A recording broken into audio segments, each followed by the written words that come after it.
You're a hard man to reach. Laos halfway to Hong Kong. You'd have asked. I could have taken his passport. I told you to keep me in the loop. All that was left in the vaults were marked bills. They knew we were coming. As soon as your office got involved... My office! You're sitting down there with scum like Wirtz and Ramirez and you're talking... Oh yeah, Gordon. I almost had your rookie cold on a racketeering beat. Don't try and cloud the fact that clearly Maroney's got people in your office, Dent.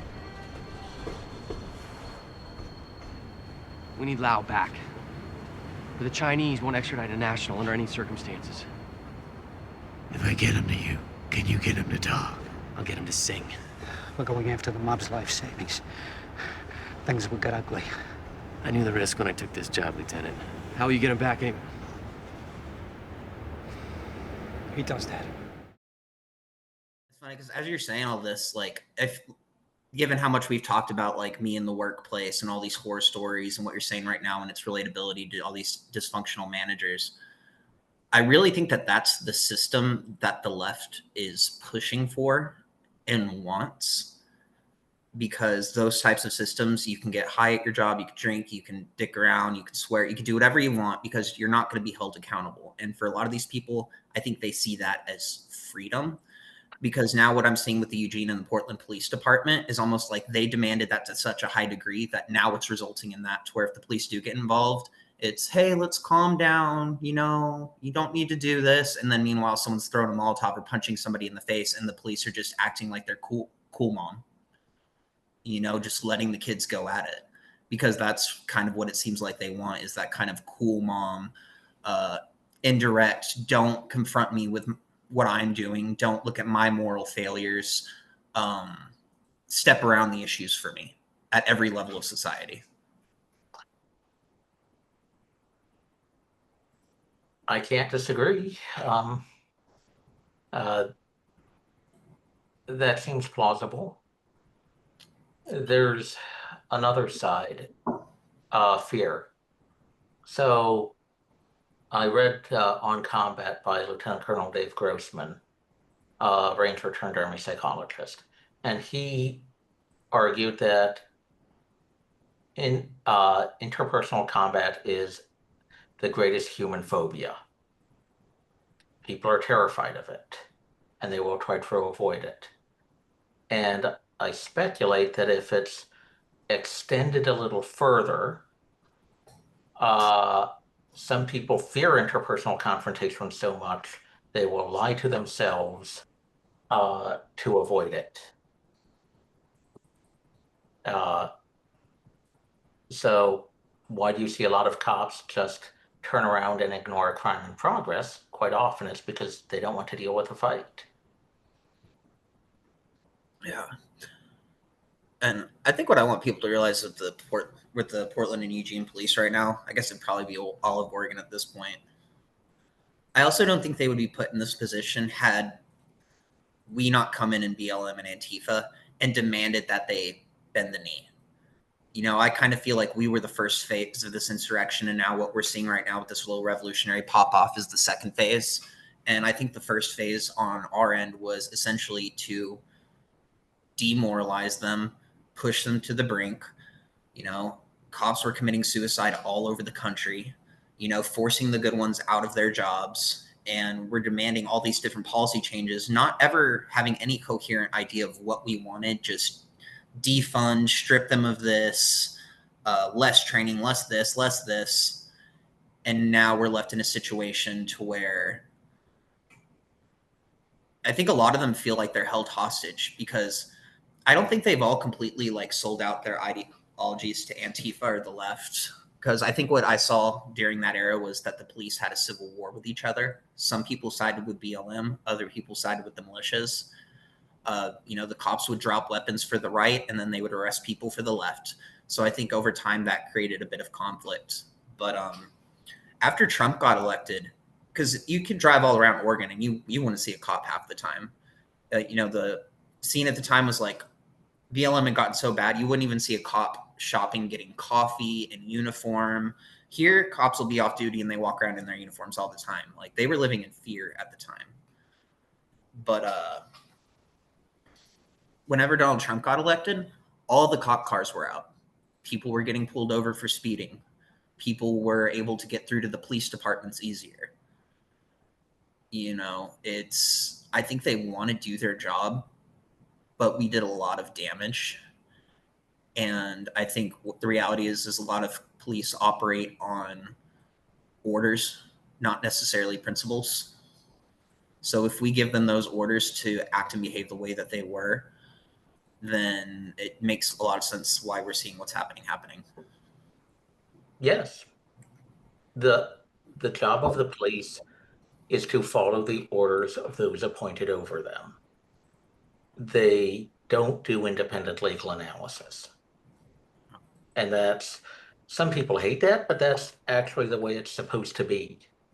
Their job is to maintain the law. They can't break a law, because then they're just going to get tossed out of the system. And I think that's kind of how a lot of good officers probably did get taken out, is there's probably a bunch of them during BLM that said, fuck this guy, I'm going in, I'm tired of this. He almost beat an old woman to death, arrested that person, and probably lost their jobs in a lot of these blue cities for their intervention because they operated on principle. But now where are they? So I think it's a more nuanced situation that a lot of people are giving it credit to. And even a lot of conservative pundits right now are going into fuck the police territory.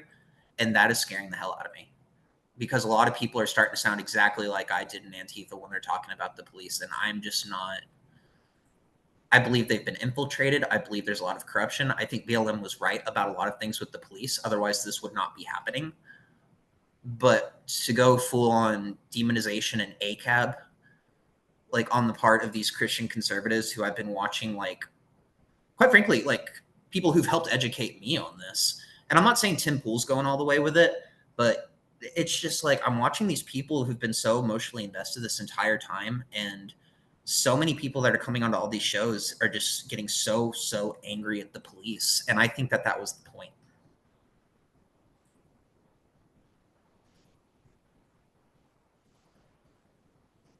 I think there was a battle to control the police. So what happened in Minneapolis? The police were already under a lot of pressure from the city council. So a lot of cops quit. Turnover was extremely high in the Minneapolis Police Department even before George Floyd. So what happens when you've got a lot of new people come in who aren't trained, deal with a stressful situation? They're going to make mistakes.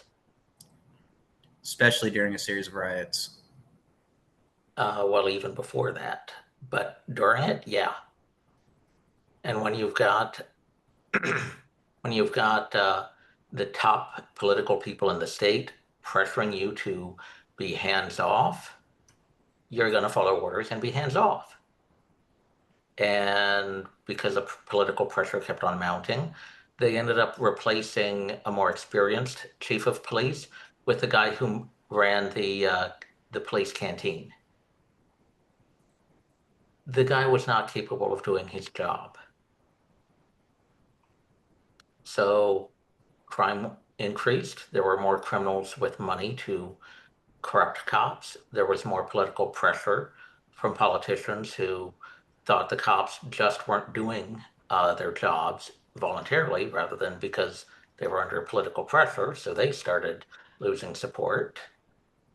So the political balance between, okay, the cops have enough resources and the cops are evil,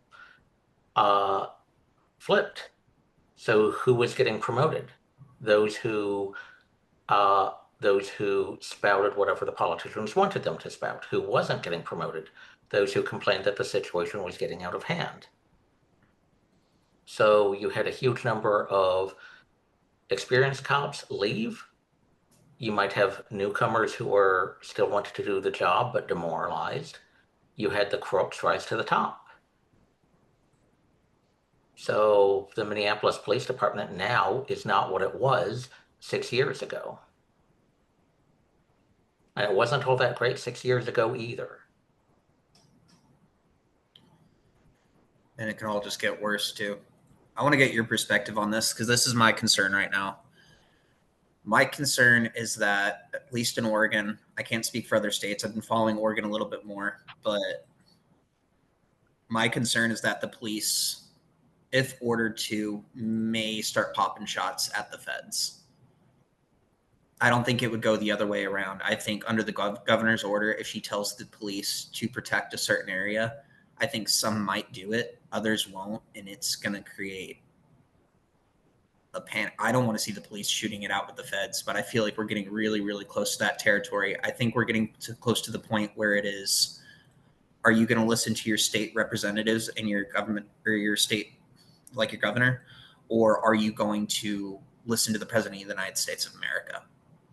Are you going to choose your state or your country? The law is very clear. There's federal preemption. So federal law preempts state law. The rejection of it was a nullification crisis of the 1850s. So when I hear Governor Pritzker or Kotek talk, that sounds a heck of a lot like neo-Confederate talk.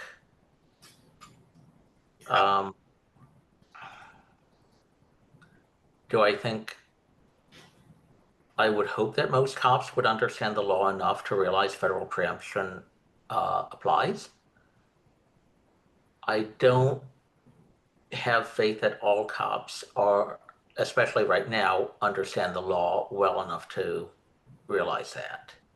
And even if they do understand the law, if they took in a bunch of morons who are there for political reasons rather than understanding and enforcing the law, there's a risk. Yeah. So that's something I've noticed. A lot of people like going into like law school or going into these different positions. When people are studying law, they seem to be looking at law through an ideological lens. Oh, No, absolutely. Yeah. I think I saw more bloodlust from fellow law students than I did in my old artillery unit. I believe that. Because a lot of people approach law not as a way of resolving disputes and allowing society to have huge numbers of people living together and not killing each other. They see it as a weapon to wield against domestic enemies. Yeah.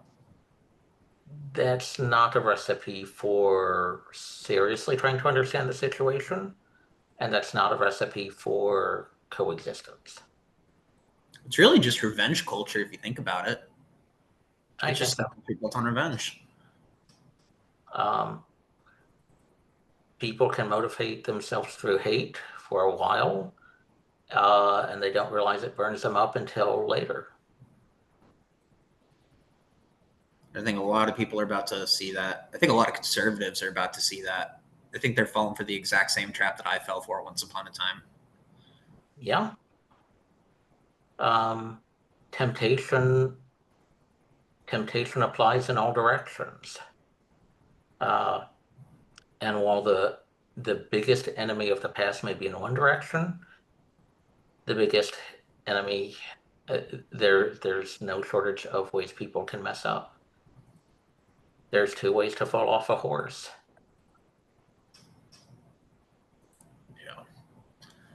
So I'm really hoping in time, if anybody's listening to this right now and you spent some time in jail or a dangerous or a bad situation and you got out on the other side of life, like, reach out, because I think the more we educate each other on our own fuck ups, the less we'll want to be a part of situations like that. And we'll be willing to see our hatred and our demons and our flaws, and other people can learn from that, because a lot of people are falling prey to anger right now, and it's understandable, and it's a justifiable anger. But what you do with that anger, if you turn it into violence, killing, burning down buildings, smashing cars, you're going to be no better than Antifa. That's the reality of it. And I think a lot of people don't know how to check to see if they're engaged in rational concern versus self-indulgent anger. Because there's lots of things in the world that are wrong or evil. But how do you know if your reaction to that is you genuinely being concerned versus you looking for an excuse to feel a strong emotion. You know, it's like I mentioned once upon a time. It's one thing that that guy Tom kept telling me, the guy who helped me, you know, understand a lot of these cartel connections. He was just like, violence versus vigilance. He's like, that's what we need to understand. When is it important to be violent and when is it important to be vigilant? And right now it's vigilance, not violence.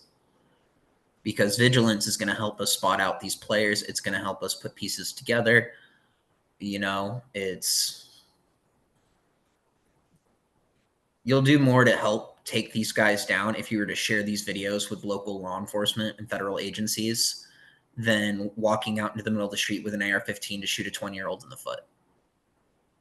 Like, there are ways that we can educate each other on this front, that we can gather and share our stories and create cool things, but violence is going to do that.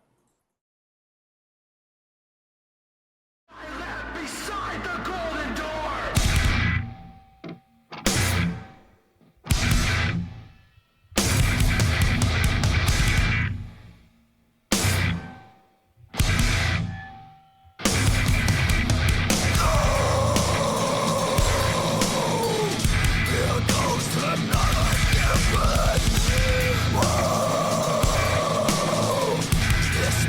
He's filling my body with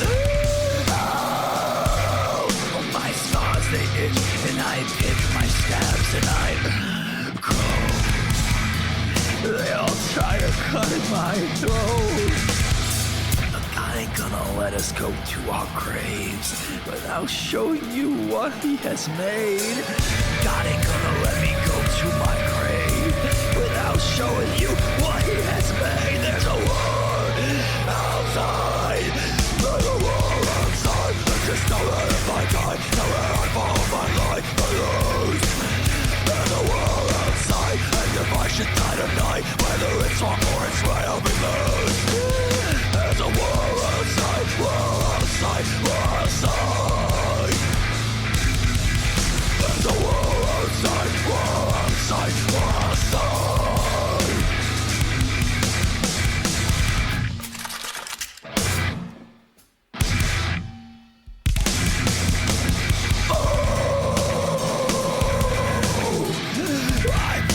And sisters were trapped in this Antonia, because it's all about control. But we're trapped together, so we're stick tight and out of the cold. They'll reap just what they sow. This guy ain't gonna let us go to our grave without showing them what he has made. God ain't gonna let us go to our grave without showing them what he has made. There's a war outside, I just know that if I die, nowhere I fall, I might lose. There's a war outside, and if I should die tonight, whether it's wrong or it's right, I'll be lost. There's a war outside, war outside, war outside. There's a war outside, war outside, war outside. My first body when I was a kid. I thought sleeping in streets was just something they did. Then I grew older, I never grew up. I wouldn't let them take something I didn't get enough of. I put a whole life sentence in these streets. I didn't sleep a week. I had to kill the heat. They tried to make it so I ain't seen 25 when I didn't thank God. Then I retired. There's a war outside. There's a war outside. War outside. War outside. There's a war outside. War outside. War outside. I hear all these critics talk, but I listen to none. There's none of them have ever been where music comes from. None of them have ever stepped foot inside a slum. And none of them have ever wrapped their hands around a gun and squeezed it till it's empty and it locks up and it's done. Feel besides. Last breath he found his